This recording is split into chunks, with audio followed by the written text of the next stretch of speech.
Drama serial पत्थर दिल की आने वाली नेक्स्ट एपिसोड में आप लोग देखने जा रहे हैं कि निम्रा जो कि जैन को कहती है कि माजी में मेरे साथ जो कुछ भी हुआ बहुत ही गलत हुआ। मैं नहीं चाहती कि मैं आपको धोखे में रखूं। जो कुछ सच है मैं आपको बता देना चाहती हूं। मेरी माँ और मेरे भाई ने इस घर में मुझे क्यों छोड़ा है। ये बात सुनकर जैन कहता है कि हाँ मैं जानना चाहता हूँ क्या है सच।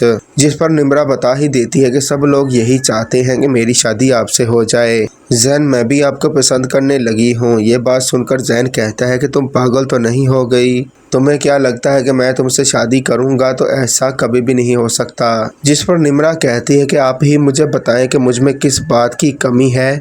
आप मुझे इस तरह क्यों रिजेक्ट कर रहे हैं। मैं आपकी हर बात मानूंगी जैसा आप चाहें। मैं नहीं चाहती अब ऐसा वैसा कुछ भी हो। खुदा के लिए जैन मुझे अपना लें। ये बात सुनकर जैन कहता है कि ऐसा नहीं हो सकता। मैं कभी भी तुमसे शादी नहीं करूंगा। दूसरी तरफ नाज़रीन आप लोग देखें वलीद मिनाहिल को कहता है कि तुम ऐसी वैसी बात कोई नहीं करोगी। जब सब कुछ ठीक होते हुए दिखाई दे रहा है तो तुम ऐसा वैसा क्यों कर रही हो। पिछली बार तुम्हारे इनकार की वजह से मुझे इतना सब कुछ बर्दाश्त करना पड़ा। मिनाहिल कहती है कि वलीद तुम्हें क्या लगता है कि तुम मुझसे शादी करके खुश रह पाओगे। वलीद कहता है कि हाँ मैं खुश रह पाऊंगा, क्योंकि जब भी मैं तुम्हारे साथ होता हूँ तो तुम्हारे साथ मेरा सबसे बढ़िया टाइम गुजरता है। मैं नहीं चाहता कि आखिरकार तुम मुझसे कोई भी ऐसी वैसी बात करो। मिनाहिल वलीद के साथ शादी करने के लिए हाँ कर देती है। वलीद अब इस बात पर बहुत ही ज्यादा खुश हो जाता है। वलीद मिनाहिल से कहता है कि मैं तुमसे वादा करता हूँ कि मैं कभी भी तुम्हारी आंखों में आंसू नहीं आने दूंगा। मैं नहीं चाहता कि अब कभी भी तुम्हारी जिंदगी में कुछ भी गलत हो।